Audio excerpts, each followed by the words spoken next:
তো ভাই ও বন্ধুরা, দেখুন মানুষ কতটা নিরাপদে আছে। আপনারা না দেখলে বুঝতে পারবেন না। দেখেন, এই দারোয়ান হচ্ছে একটি বাসার পাহারা দেয়। ওপর যদি কেউ ঢুকে নাকি এগুলো খেয়াল রাখার জন্য বাড়িওয়ালা তাকে রেখেছে।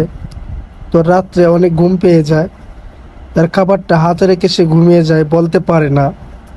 হঠাৎ করে একটি ছেলে কোথায় থেকে এসে দেখুন কেউ আছে কিনা দেখে তার মুখ থেকে খাবারটা নিয়ে চলে গেছে। দেখেন দেখেন, দারোয়ানটা এখনো বুঝতে পারতেছে না তার সাথে কি ঘটে গেছে।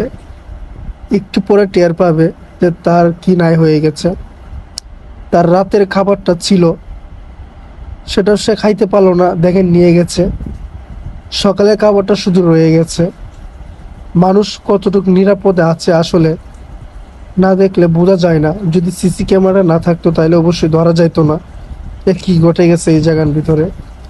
এরকম করে কিন্তু অনেক কিছুই আমাদের মাঝে ঘটে যায়, যেটা প্রকাশ পায় না।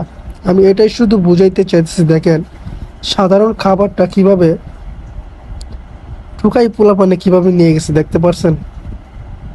এখন সে খুঁজতেছে কোথায় গেছে। আরে মানুষ, কি বলবো ভাই, কিছু বলার নাই। সে অনেক অল্প বেতনে চাকরি করে, তার সাথে এই কাজটি করা উচিত হয় নাই। সবাই ভিডিওটি শেয়ার করে দিবেন।